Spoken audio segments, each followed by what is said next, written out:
Kita semua mengenal akan Abah Guru Sekumpul dan kita menamuni dengan beliau. Kebanyakannya menamuni, ada juga yang masih halus mungkin kata beliau dilahirkan pada tahun sekitar tahun 1942 di Tunggulirang. Tahun 1942 itu beliau sebenarnya bertempat tinggal di Keraton karena tidak memungkinkan, maka beliau, orang tua beliau hijrah sementara melahirkan itu di Tunggulirang, sehingga beliau dilahirkan di Tunggulirang, sedangkan tempat tinggal beliau adalah di Keraton. Secara nasab beliau adalah keturunan daripada Maulana Syekh Muhammad Arsad Al-Banjari, dari jihad laki-laki semuanya. Beliau adalah seorang ulama yang mana itu menunjukkan daripada suatu karamat daripada Syekh Muhammad Arsad Al-Banjari, yang mana Datuk Kalampayan itu berdoa setiap kali setiap kali di bulan Ramadan. Kebetulan alhamdulillah melihat akan malam itu, dilihatkan oleh Allah Ta'ala akan malam Lailatul Qadar. Datuk Kalampayan itu berdoa minta anak cucunya orang yang alim lagi zahid. Kemudian itu berturut-turut sampai 3 tahun. Kemudian setelah 3 tahun itu berturut-turut beliau setiap bulan Ramadan pada malam Lailatul Qadar itu minta kepada Allah Ta'ala akan zurriyatnya sampai hari kiamat akan ada orang yang alim. Dan ini menunjukkan daripada doa beliau itu dikabulkan oleh Allah Ta'ala, yang mana Abah Guru kita Sekumpul itu sudah keturunan yang ke-7.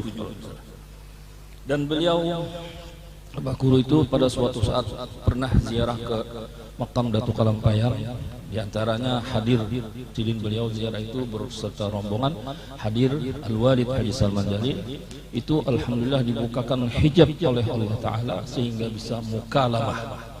Kemudian Al-Walid bertanya kepada Datuk, ya Datuk, ini ulun mengaji kepada Guru Zaini. Ya Salman, ya Salman, ini cucuku. Jadi Abah Guru itu sebagai zuriat yang diakui oleh pada tua-tua. Kita kira-kira mengaku zuriat Sidin belum tentu diakui Sidin cucu. Siapanya Sidin kan bisa berhadiah lawan Sidin. Nah kalau Sidin Datuk Kalampayan yang mengakui akan guru kita itu sebagai zuriat daripada Sidin. Di masa beliau masa pendidikan, di mana Abah Guru itu secara ekonomi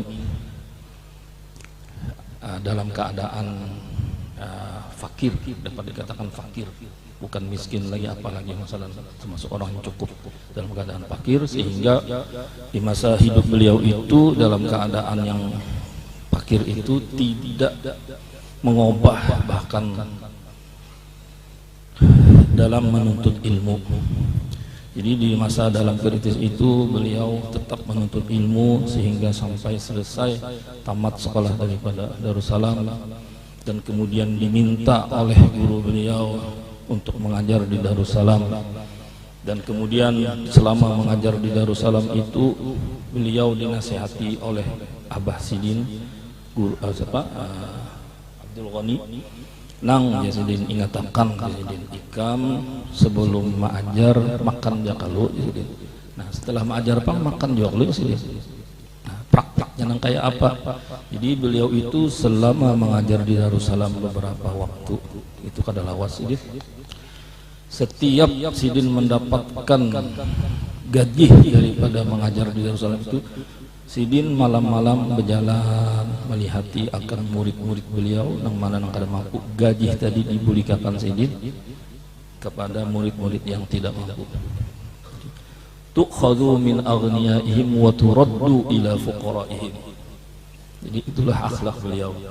Kemudian beliau mendapat fitnah sehingga akhirnya beliau ke Bangil, kemudian di Bangil keliling Jawa-Jawa dan ziarah ke makam-makam daripada makam orang-orang soleh dan orang yang hidup juga, seperti Habib Muhammad bin Husin Al-Idrus yang diberi gelar Habib Nion. Habib Nion itu mengangkat beliau menjadi anak angkat. Habib Nyon berkata kepada anak Sidin Habib Husin, Habib Husin anak Habib Nyon itu, ya Husin, Zaini saudaramu, dia kakak kamu alim, karena Zaini alim. Itu kalimat daripada Habib Muhammad bin Husin alaihi darus, sahib ketapang kecil. Itu diantara pengakuan daripada seorang aulia, daripada habaib di Jawa waktu itu.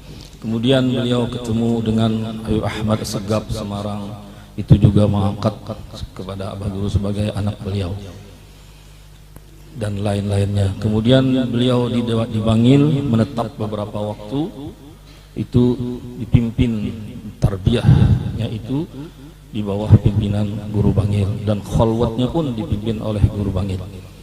Khalwat beliau itu diantaranya makannya di waktu buka puasa itu cuman beberapa biji pisang, kemudian sahurnya pun kurang lebih 2 atau 3 biji pisang, cuman itu aja.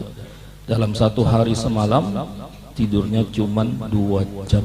Lain daripada itu semuanya itu apa yang disuruh oleh guru beliau itulah yang diamalkan, baik amalan zahir ataupun amal zahir, amal batin gitu. Jadi beberapa waktu dan beberapa kali beliau dengan Guru Seman sama-sama berkhalwat. Kemudian sampailah Guru Bangil itu menyuruh akan guru dan Guru Seman itu kepada Kiai Palak Pagentongan di Pagentongan Bogor. Jadi diantara kalimat Guru Bangil itu, ya Salman dan juga kepada Abah Ulun Guru Salman, Salman, aku tidak pernah menemui orang yang bersih, kata Guru Bangil, yang bersih tidak punya dosa seperti Zaini.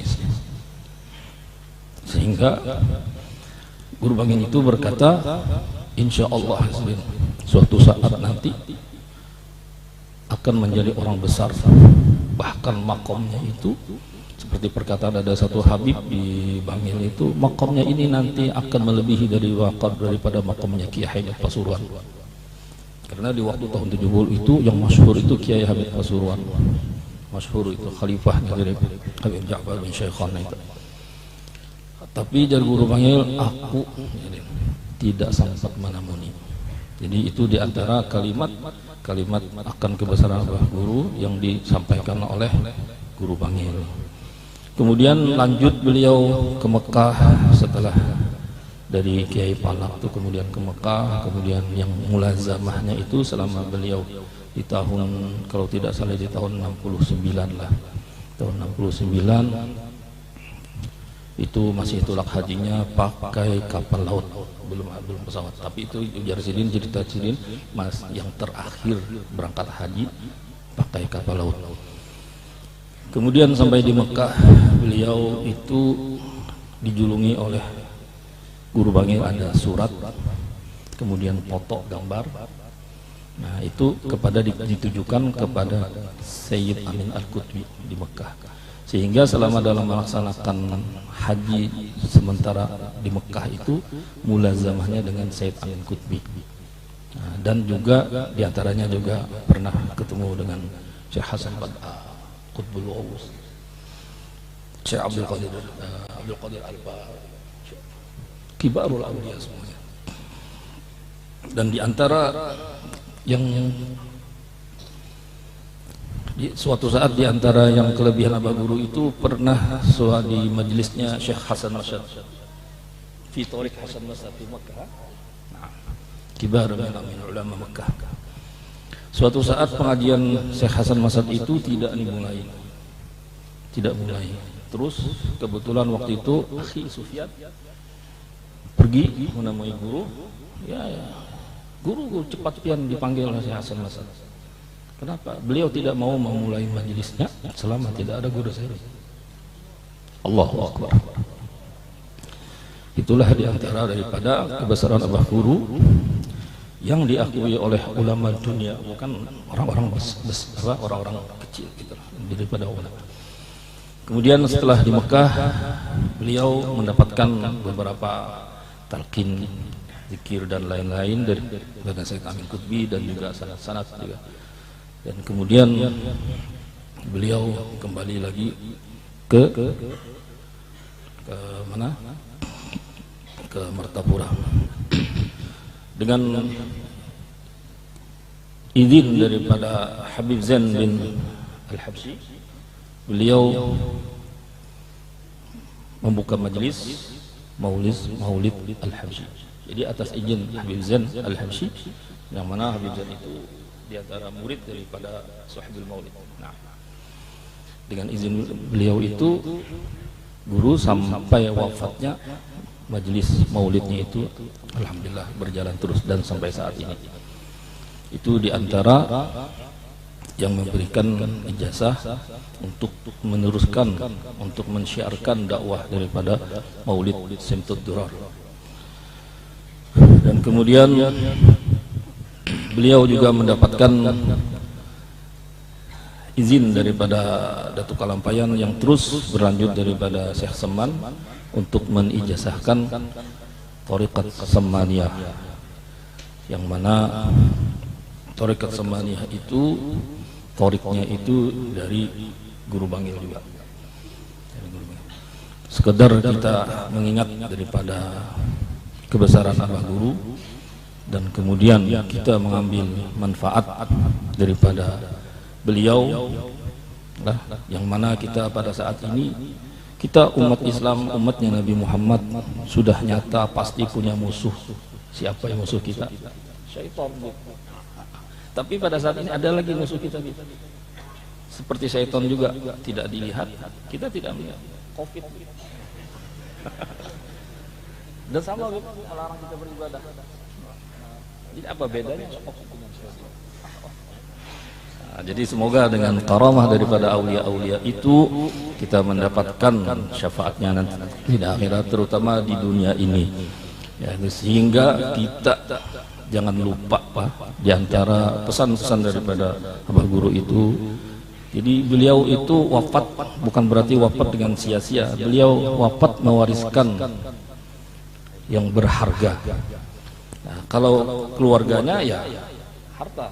Tapi kalau kita semua itu ada, yaitu diantaranya sholawat, ada burda, ada dalail khairat, maulid, Simtud Durar, ada azab dan lain-lain. Kemudian rotif-rotif, tos, wirdul latif, rotif haddad, itu warisan daripada beliau, yang mana beliau mengatakan jangan sampai kada baca seperti rotif haddad itu. Semoga kita selain daripada beliau, kita ada ittisal, berhubung dengan sahibur rotif. Sebagai maulid juga kita baca salawat kepada Rasulullah, jangan hanya berkah, bukan sekedar berkah, ittisalnya kepada Rasulullah itu yang dicari, sehingga kita bisa melihat akan Rasulullah itu. Cuma kita tidak tahu siapa khalifahnya yang sekarang setelah wafatnya beliau, karena mazhar atamnya daripada Allah Ta'ala itu Rasulullah. Pertanyaannya siapa khalifahnya sekarang? Untuk mengetahui siapa khalifahnya, ya banyak baca salawat. Nah, semoga kita pernah mata kita melihat akan Rasulullah, sehingga dengan berkat aulia as-salihin, yang mana barang siapa man ra'ani fil manam, tidak akan masuk surga, neraka. Kalau tidak masuk neraka, pasti akan masuk surga. Itulah yang disebut ashabul yamin. Fa'ama inkan fasalamul laka min ashabil yamin. Semoga dengan berkat kita sedikit membaca akan kebesaran daripada aulia as-salihin, terutama Abah Guru sekumpul, kita mendapatkan syafaat beliau, dan jangan lupa kita untuk mendapatkan warisan daripada beliau. Sebagaimana Rasulullah, Ibnu Mas'ud itu pernah keluar berjalan di pasar, berteriak-teriak, apakah kalian semua tidak akan mendapatkan warisnya daripada Rasulullah? Itu di masjid orang mendapat apa? Berbagi warisannya Rasulullah. Nah, kemudian orang-orang di pasar ke masjid, apa yang didapat di masjid? Tidak ada orang bagi warisan. Kemudian mendapati Ibnu Mas'ud, ya Ibnu Mas'ud, apa ini kami tidak dapat ada bagi warisan?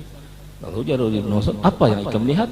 Yang ada yang kami orang belajar, baca kitab, ilmu, beribadah. Jawab Ibnu Mas'ud, itulah warisannya Rasulullah. Nah, warisannya Abah Guru pun itu juga sama aja. Ilmu, amal, ya tadi salawat, ratib, ada burdah, ada yang tadi ulun sebut dalail khairat.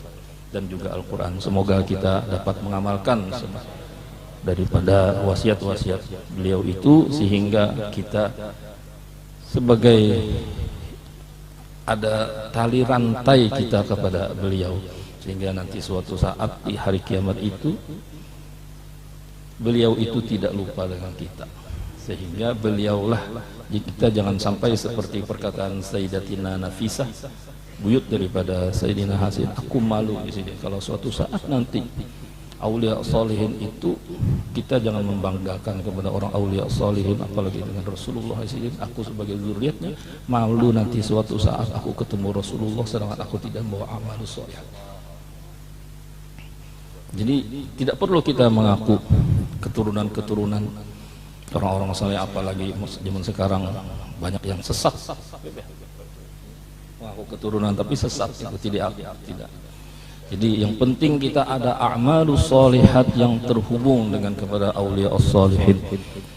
Dengan demikian semoga kita berkat Rasulullah, berkat aulia sholihan, aulia as-sholihin, bisa alhamdulillah sedikit melaksanakan ala hadhihi niyyah wa kulli niyyatin shalihah wa ila hadratin nabi sayyidina Muhammadin al-Fatihah.